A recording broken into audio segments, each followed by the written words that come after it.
Hello guys! Hello! This is for Aquarius. Aquarius, welcome dito sa aking channel. Kapalaran 888. Welcome guys! So, tingnan natin kung anong messages para sa lahat ng Aquarius. General reading, personal energy para sa inyong lahat. General reading, kasi para sa maraming Aquarius, and titingnan natin yung personal energy. Okay, ng mga manunood.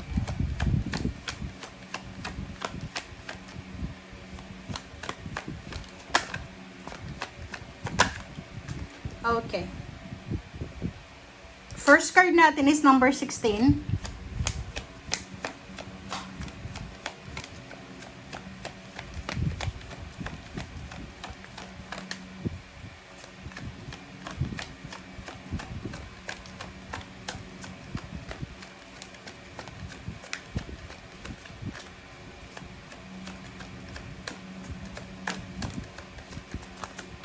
Okay, wow. Okay, number 16, thoughts. Main female, journey, and courthouse, Aquarius. So, nakikita ko sa'yo dito, isang babae, isang lalaki, na iniisip nila yung bawat isa. So, this is love life. So, parang may dalawang tao dito na posibleng nagmamahalan kayo. Long distance siya. So, long distance is either ibang lahi siya, Aquarius. Pwedeng yung babae, Pilipina, yung lalaki, ibang lahi, or pareho kayong Pinoy. So, nakikita natin dito na posibleng nag-iisip kayong dalawa na magkita. So, pwedeng nagkakilala lang kayo sa internet, and then ngayon, parang nakapag-desisyon kayong dalawa na magkita. Kung makikita mo dyan, kailangan mag-travel ng isa sa inyo. Malayong travel. Mahabang oras na pagbabiyahe. Okay? Meron ditong siguro nagpaplano. Etong dalawang ito ay nagpaplanong magpakasal. So, syempre, pag ikakasal, kailangan magkasama kayo magpoproseso ng kasal nyo. So, eto siya. Yung isa magta-travel ng napakalayo. Okay, so there's a meet up. Parang siya, plano pa lang siya. Hindi pa naman sigurado. Okay?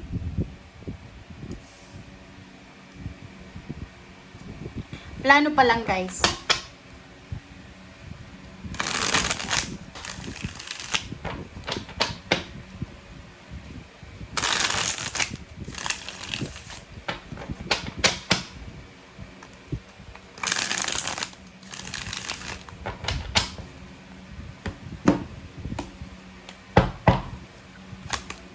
Okay, the sun. Wow. So, eto na nga.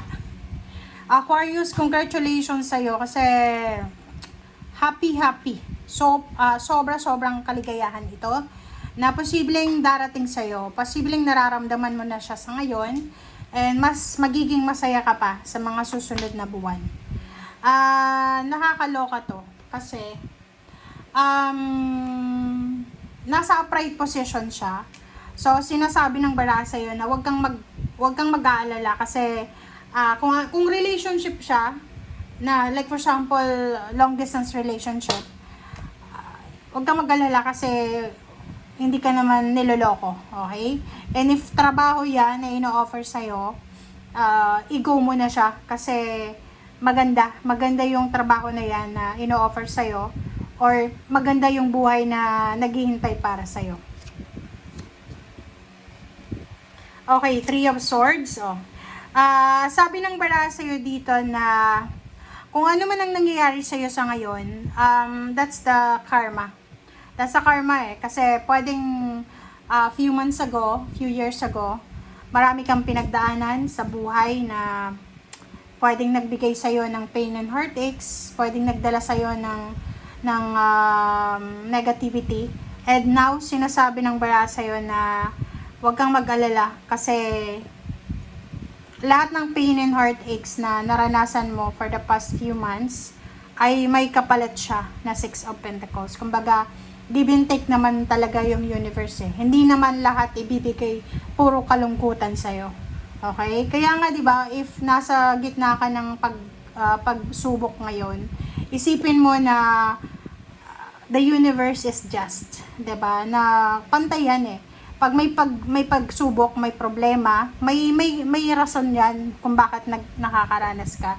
And hindi magtatagal, makakaalis ka din diyan, magiging masaya. If naman masayang-masaya ka, ibigay mo na ang lahat. Okay? Mag-enjoy ka na ng sobra-sobra kasi hindi naman maglalast yung kaligayahan. Ganun talaga eh. Balanse ang mundo. Okay, the devil.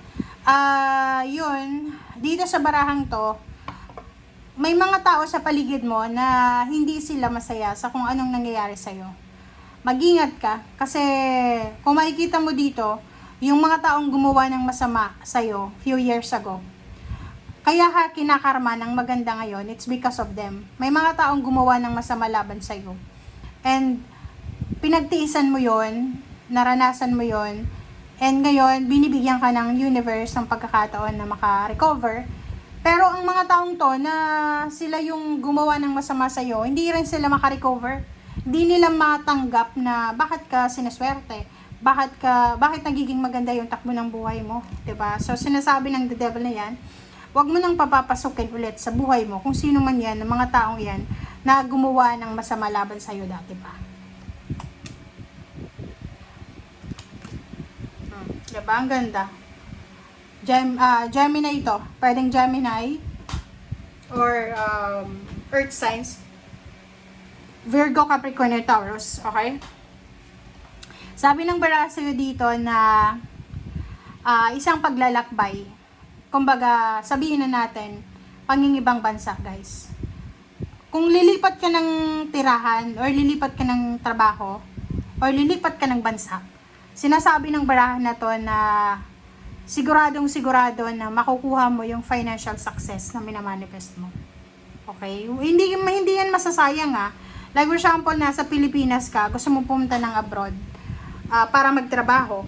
Sinasabi ng baraha sa'yo na walang masasayang doon sa lugar kung saan ka pupunta, doon mo makukuha yung financial stability and balance.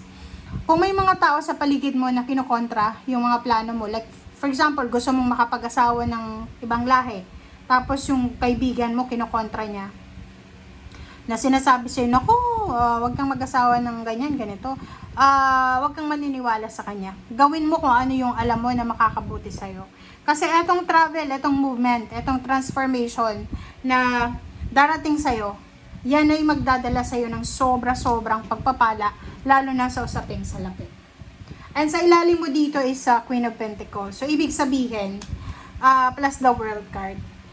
Talagang may mga Aquarius dito na siswertehin kayo, guys. Yung swerte nyo nasa ibang bansa. Kung nasa Pilipinas pa kayo, try nyo, kahit sa Asian countries lang, try nyo magtrabaho sa ibang bansa. Or kung nasa ibang bansa ka na, libutin mo pa yung buong mundo. Okay? Kasi dyan ka siswertehin eh. Sinasabi ng baraha sa'yo na sa ibang lugar ka siswertehin. Okay? Thank you guys. Bye!